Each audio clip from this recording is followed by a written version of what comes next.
Y ya a nuestro primer invitado. Se trata del maestro Lerins Varela, director del Centro de Investigación en Ciencias Sociales de la Universidad Autónoma de Coahuila. La voz de los protagonistas. Contacto telefónico. Lerins, agradecidos contigo por ofrecernos tu presencia, tus conocimientos y tu capacidad de análisis, porque queremos saber cuál es tu opinión respecto a los nombramientos ya conocidos del gabinete de Claudia Sheinbaum. Y bueno, pues ahí hay nombres que los tenemos muy frescos, muy presentes, habrá otros que no estemos muy acostumbrados a escucharlos, pero los análisis que se hacen es que a diferencia del gabinete conformado por el presidente Andrés Manuel López Obrador, estos primeros 6 secretarios tienen elevados perfiles de preparación técnica y científica, con experiencia, trayectoria, que los hace idóneos para el cargo. Gracias, Lerins, por acompañarnos. Buenos días. Ángela, buen día a ti y a tu auditorio. Pues muchas gracias por la invitación. Y efectivamente, estamos viendo cosas inéditas en términos de los cambios sexenales, para empezar, ¿no? Porque estamos acostumbrados a otra forma de ver los cambios en la administración pública federal. Y efectivamente también tienes razón en cuanto al perfil en términos de la academia y la experiencia que tienen todas y todos. Y recordar que no son 6, son 7, porque ya había validado claro, el secretario de Hacienda. Al secretario de Hacienda, que pues junto con el de Economía, junto con el que es Marcelo, que es Relaciones Exteriores, el de ¿cómo se llama? El de Medio Ambiente con Alicia Bárcena. El de Medio Ambiente, y también el otro de la cuestión de agricultura, ¿no? Y desarrollo rural, sí. Todo tiene que ver con el TLC, con los mercados, con las relaciones. O sea, el primer bloque pues es considerado como para estabilizar y dar certidumbre a la gente en términos de los inversionistas. Y sobre todo, pues como tú dices, a lo mejor todos están muy bien, y ahí el caso nada más de Marcelo Ebrard, que bueno, pues es una experiencia que viene de todo tipo hasta llegar ahora a ser secretario de Economía. El otro que a mí me llama la atención muy fuertemente, y lo digo desde el punto de vista de la academia, de la investigación, pues es el nombramiento de Rosaura, que ahora es de CONACYT, deja de ser un comité a hacer ahora una secretaría. O sea, ahí se refleja que la presidenta virtual está dándole interés a la ciencia y la tecnología y a las humanidades, porque pues, ella es científica, ¿no? Eso es, yo creo que uno de los primeros puntos también muy marcados, ¿no? Todos traen un perfil muy alto, experiencia, y muchos han estado con ella desde la Ciudad de México, y otros pues se suman precisamente a esta visión ahora que se debe tener, ¿no? Me parece un perfil muy económico para tener los mercados, porque recordemos que con su nombramiento, con el triunfo, posteriormente vino ahí una serie de presiones especulativas del peso, ¿no? Y entonces pues ya se estabilizó, ya se paró, ya más o menos está agarrando rumbo todo esto. Pero el primer nombramiento, como dijimos, fue el del secretario de Hacienda, para decir, aquí estamos tranquilos, no pasa nada, y yo creo que ahí va caminando este primer bloque de integrantes del gabinete. Así es. Ahora, los nombramientos casi todos de los equipos que acompañan a los políticos ganadores, independientemente del nivel de responsabilidad que vayan a tener, están muy vinculados a esto de qué tanto me han ayudado, qué tan cercanos son, y que muchas de las veces ya no es importante tanto lo que saben o la experiencia que tengan en el campo para el que son designados o para la que es designada, sino más bien como políticamente hablando, qué tanto le favorece a quien está haciendo los nombramientos. ¿Esta es una historia que debería quedarse atrás o no, Lerins? Porque yo todavía sigo sin entender cómo sin una trayectoria, sin una expertise en una rama del quehacer, nombran a alguien por cuestiones políticas. Y luego ese político dice, a mí me tocó, que a mí me lo dijeron con todas sus letras, es que no es importante que sepan, es importante que hagan y que luego vengan y me informen y me dicen que hagan. ¿Esto es correcto, Lerins? No, esa es una deficiencia de la administración pública en sus tres niveles, ¿no? O sea, desgraciadamente, pues todo el mundo ha aprendido de que si quieres llegar a tener un puesto en la administración pública tienes que trabajar con un partido y un partido que gane. Pero no nada más eso, sino que también en el partido que gane tu compadre, tu amigo, tu tío, etcétera, ¿no? O sea, son cuestiones que no podemos dejar de lado, pero sí que es importante que se vaya profesionalizando, ¿no? En este sentido, pues yo me acordaba de una persona ya en mis tiempos de estudiante que traté con él, que fue director de Comisión Federal y luego fue director del Seguro Social y luego fue contralor de la Federación. O sea, pues hay gente que ha estado en esos niveles y piensa que la administración pública pues es eso, no espacios, ¿no? Entonces, a mí me parece que ese es un gran reto, ese es un déficit. Ese es un compromiso que quienes aspiran a ser presidentes municipales, alcaldes, alcaldesas, gobernadores, gobernadoras o presidentes de la República están en la presidencia. Y no nada más ellos, sino aquellos que no son electos. Desgraciadamente aquellos que no son electos también se acompañan, y eso es lo que está más grave, de gentes que son su equipo, su gente de confianza, sepan o no sepan hacer las tareas. Al menos yo pienso que cualquiera puede ser amigo o pariente, pero que sepa hacer la tarea, ¿no? O sea, yo no estoy renuente a que sí sea. El problema es que a veces estás metiendo gente que, como tú lo dices, no tiene el perfil o no tiene la aptitud de ser un servidor público que vaya a dar la respuesta, ¿no? Entonces, en ese sentido yo creo que es muy importante eso. De hecho, el día de ayer fue 23 de junio, el Día Internacional del Servidor Público, pero pues muchos de los que trabajan en la administración pública no se consideran como tal, ¿no? Exacto, sí, porque el concepto servidor público implica mucho más que soy funcionario o... Son compromisos. Ajá, exacto. Ahora, veamos persona por persona. Marcelo Ebrard, secretario de Economía. Él fungió como secretario de Relaciones Exteriores en el gobierno de Andrés Manuel López Obrador. También fue jefe de gobierno de la Ciudad de México, un puesto que tuvo proyectos emblemáticos, por supuesto, y tendríamos que revisar cada uno de estos proyectos. Bueno, él ha estado también muy cerca de todo lo que ha significado los acuerdos comerciales, el crecimiento de la nación como socio principal de Estados Unidos de América, y fue también secretario de Seguridad Pública en la administración del gobierno del Distrito Federal, el entonces Distrito Federal con Andrés Manuel López Obrador. Y bueno, en 1985 le tocó participar en la reconstrucción de la Ciudad de México después del sismo. Ciertamente que la Secretaría de Economía no anda sola, sino tiene que ir a la par con otras secretarías, con este tema de la transversalidad de la función pública, Lerins. Pero yo sí creo que la economía significa tiene un grado de complejidad muy distinto a los de otras secretarías.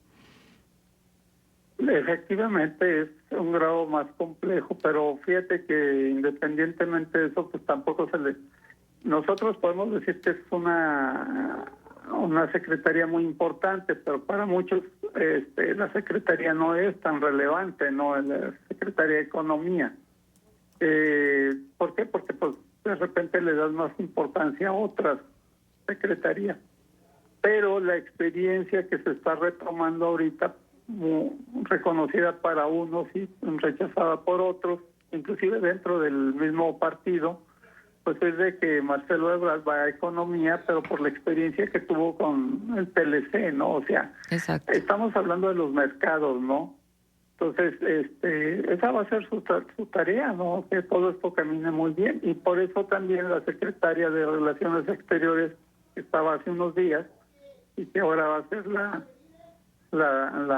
de Medio Ambiente, la secretaria de Medio Ambiente, pues también tiene que ver junto con el de Agricultura, porque todos estamos hablando de puntos y acuerdos que tienen que venir en el TLC, ¿no? O sea, dependemos mucho de los convenios internacionales, sobre todo con Estados Unidos y Canadá.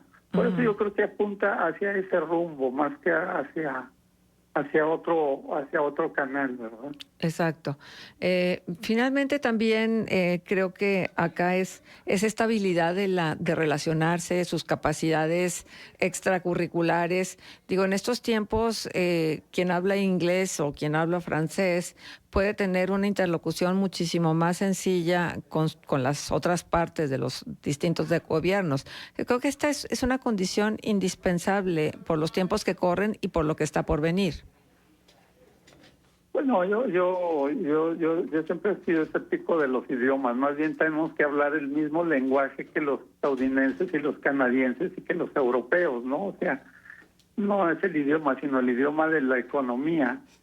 Si tú te fijas, dentro de lo que pasó fue que pues los de Estados Unidos lo llamaron y estaban de acuerdo con lo que estaba pasando, ¿no? O sea, ¿tú no crees que sea importante que un funcionario de estos niveles hable inglés? No, nunca lo he creído, porque digo, si vienen los chinos te van a hablar español. Pues no, o sea, los chinos son los chinos, ¿no? Y van a hablar ellos y nosotros tenemos que interpretar lo que ellos dicen, ¿no? No, yo creo que el idioma es una cosa y el lenguaje económico es otra cosa, ¿no? O sea, yo digo, los protocolos, el presidente, salvo Salinas que hablaba y Cedillo, en ningún lado en los protocolos el presidente, que sea de cualquier país, tenga que hablar el idioma del otro, ¿no?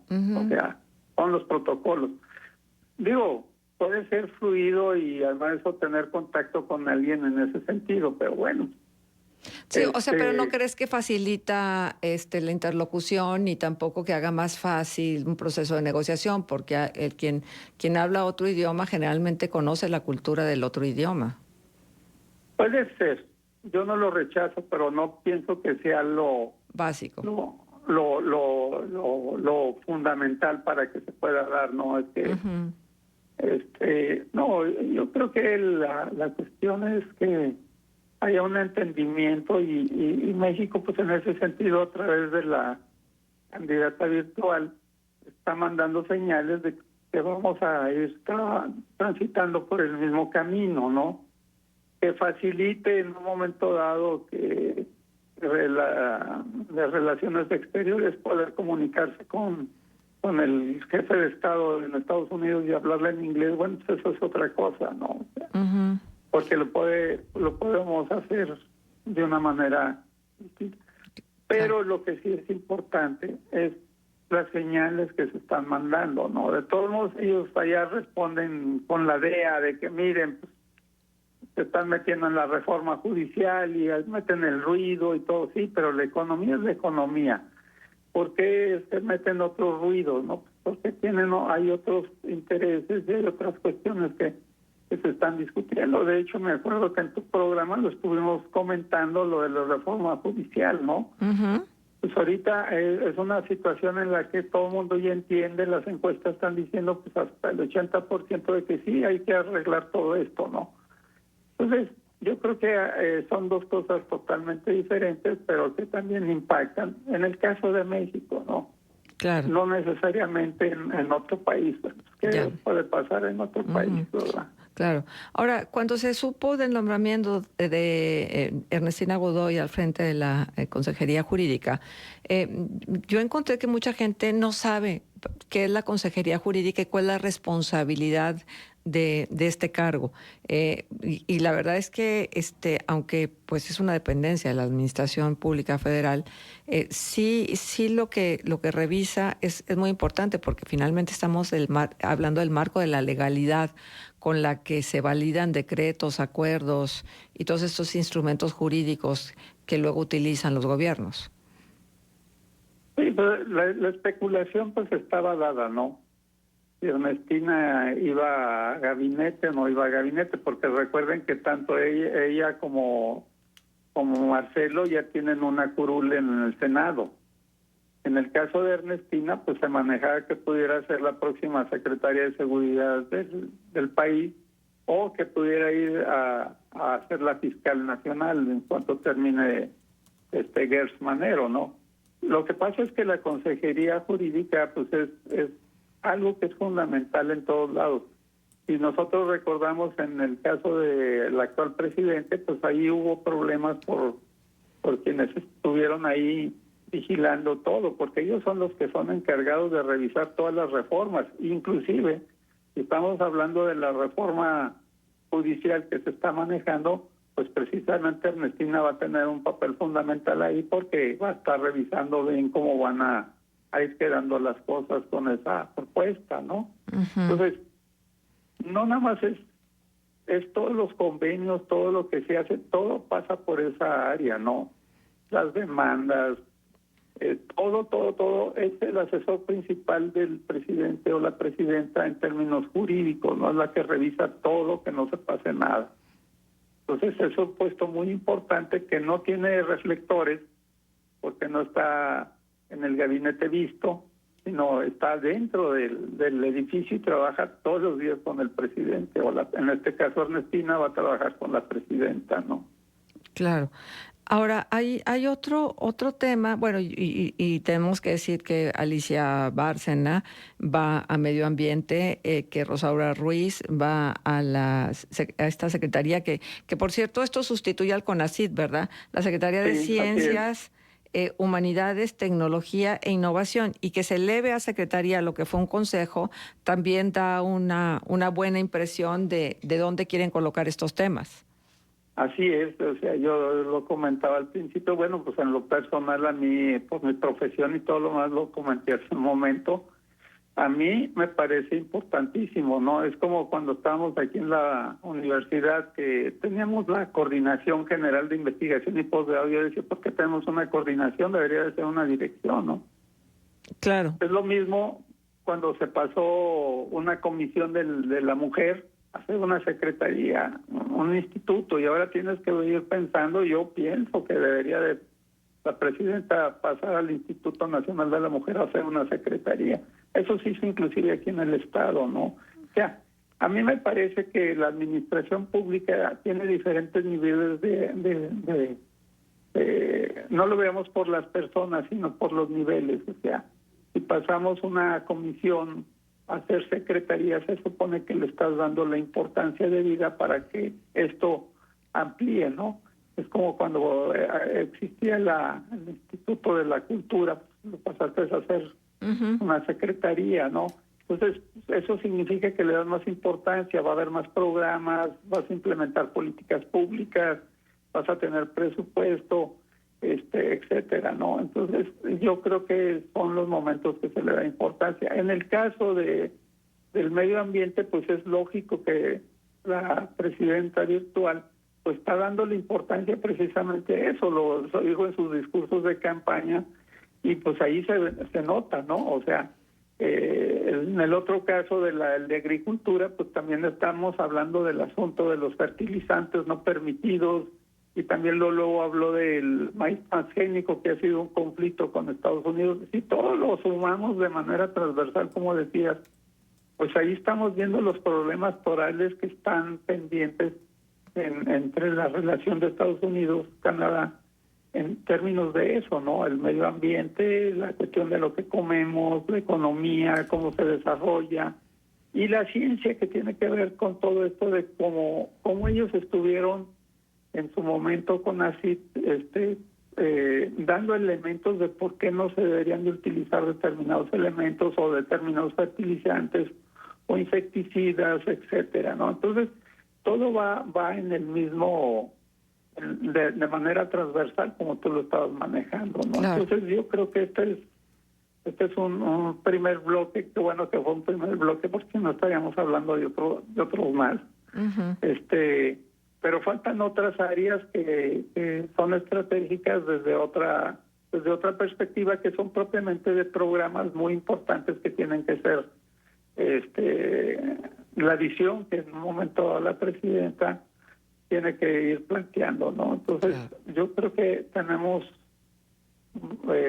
tiempo para ir viendo cómo va armando su equipo, que ya quedan otros tantos, ¿no? Claro, fíjate que hay gran expectativa en la Secretaría de Salud. Hay quienes dicen que pudieran acercar a Hugo López-Gatell y entonces todavía ni siquiera lo nombran y hay una serie de diatribas y descalificaciones contra López-Gatell que, bueno, fundamentadas, a decir de algunos.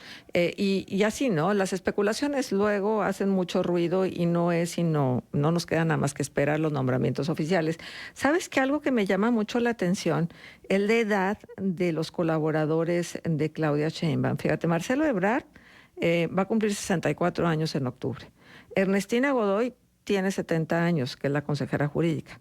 Alicia Bárcena, la secretaria de Medio Ambiente, tiene 72, que por cierto su profesión está muy acorde a la designación que han hecho de ella, porque Ajá. es bióloga.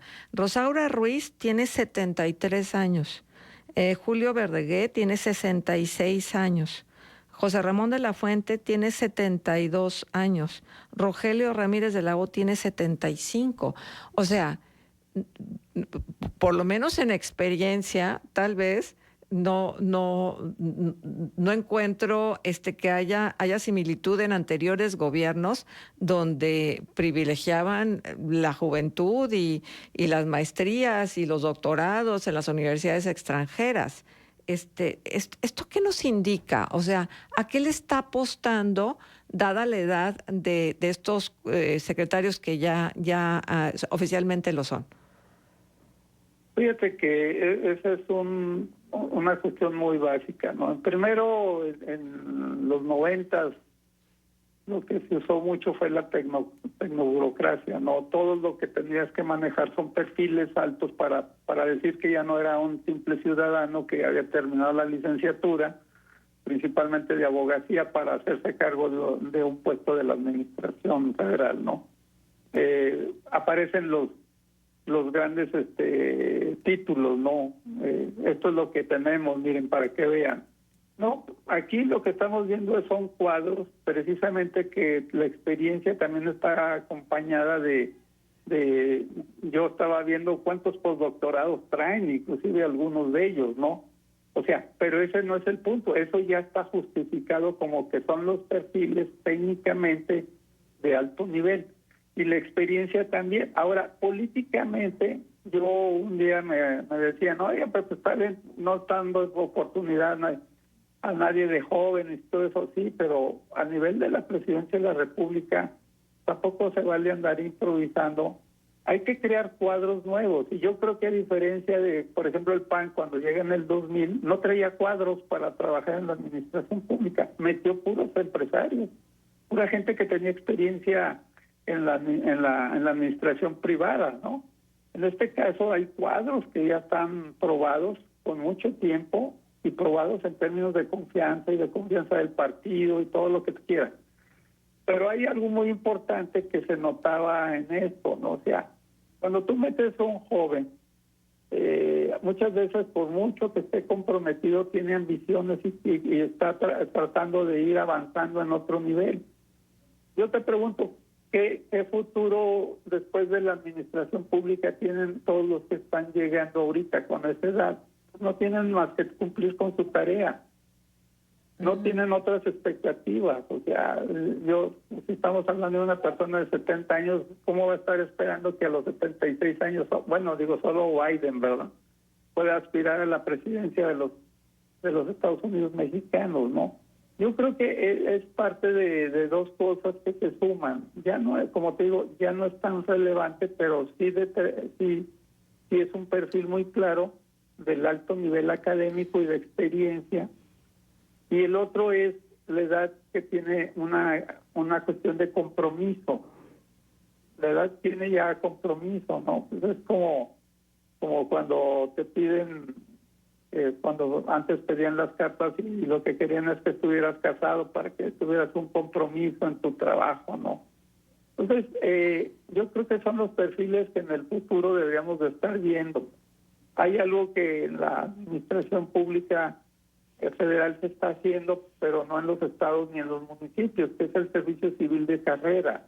Porque también ese es el otro problema. Tienes que ir generando cuadros, no de partido necesariamente, de política partidista, sino cuadros en la administración pública que te venga a fortalecer precisamente el trabajo que se tiene que desarrollar, ¿no? Claro, por supuesto. En este sentido, pues también tenemos muchos improvisados, ¿no? Que digo, está bien que se les dé la oportunidad que empieces a nivel municipal y ahí vaya subiendo, ¿no? Pero si tú ves las carreras, siempre lo vemos así, ¿no? Entras de regidor y luego entras de director y entras en la administración y luego al rato ahí andas escalando, ¿no? Entre la vida partidista, la vida de elección y la vida de designación, ¿no? De la designación a administración pública. Sí. Y el gran problema que todavía tenemos aquí en México, pues es, a diferencia de otros países, es que todavía el que gana, la persona que gana, el partido que gana, designa todo, ¿no? O sea, no hay elección de nada. Exacto. Ahorita nos estamos crucificando o denostando en términos de cómo vas a permitir que el Poder Judicial sea electo, ¿no? Si todos son electos, pues deberíamos de tener muchos mecanismos.